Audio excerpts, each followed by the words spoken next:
Everyone, Radhe Radhe. Welcome back to another study blog.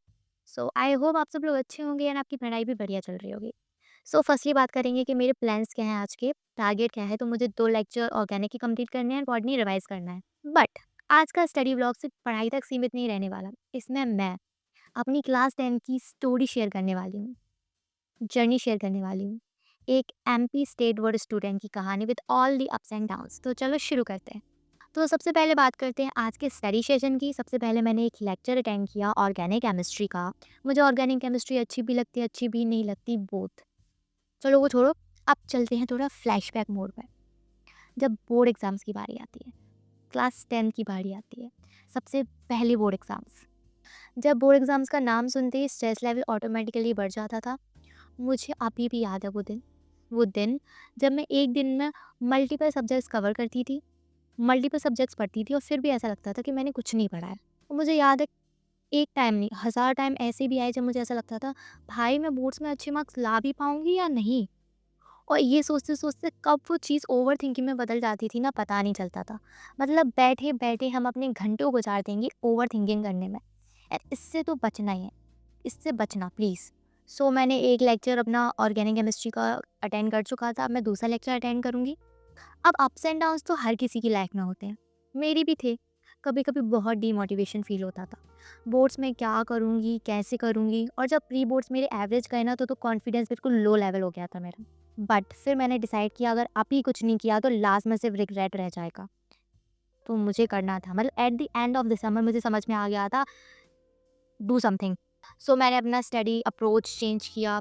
Study session में अलग अलग टाइप से मतलब पढ़ाई करने लगी, अपने स्मार्ट स्टडी की मैंने, और कंसिस्टेंसी मेंटेन की। और सबसे इम्पॉर्टेंट चीज़ मैंने ये किया कि थिंकिंग, ओवर थिंकिंग, स्ट्रेस सब कुछ दूर। स्ट्रेस मतलब लेते नहीं, कभी कभी हो जाता है, बट अपने आप को बिजी रखो ना, तो कुछ भी चीज़ सोचने का टाइम ही नहीं मिलेगा। तो मैं अपने आप को बिजी रखने लगी एंड ये सब सारी चीज़ करने के बाद इम्प्रूवमेंट देखने को मिली मेरे को। सो ऑर्गेनिक का एक लेक्चर मतलब 2 लेक्चर मेरे कंप्लीट हो चुके हैं। थोड़े ब्रेक के बाद मैं फिर बॉटनी रिवाइज करूँगी। ओके। एंड बॉटनी कभी कभी मुझे अच्छी लगती है, कभी कभी डिफिकल्ट लगती है। एंड मुझे बायोलॉजी बायोलॉजी बायोलॉजी पता नहीं क्या बोल रही हूँ, सॉरी, बायोलॉजी पसंद थी। बट तब मैं सिर्फ रट्टा मारती थी, रट्टा मारने पे ध्यान देती। बट अब समझ में आ रहा है कि कॉन्सेप्ट की क्लियरिटी कितनी इंपॉर्टेंट है, बहुत इंपॉर्टेंट है। अब पूरा साल ऐसे ही पढ़ने के बाद, कभी डीमोटिवेशन मोटिवेशन करने के बाद, फिर आए board exams.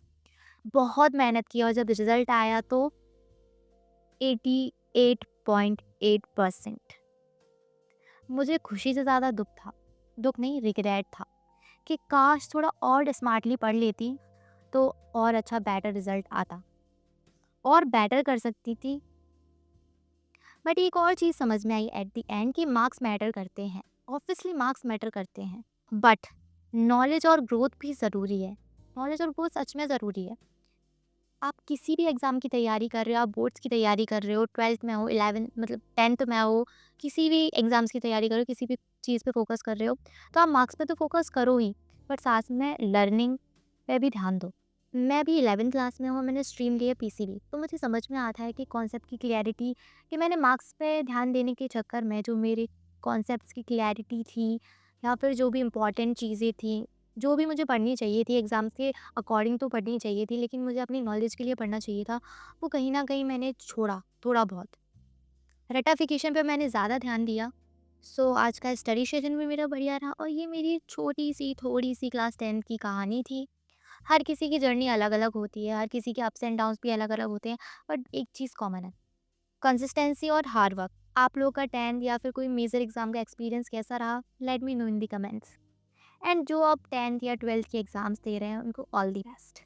I hope you enjoy. So मिलते हैं नेक्स्ट व्लॉग में, तब तक के लिए बाय, स्टे मोटिवेटेड।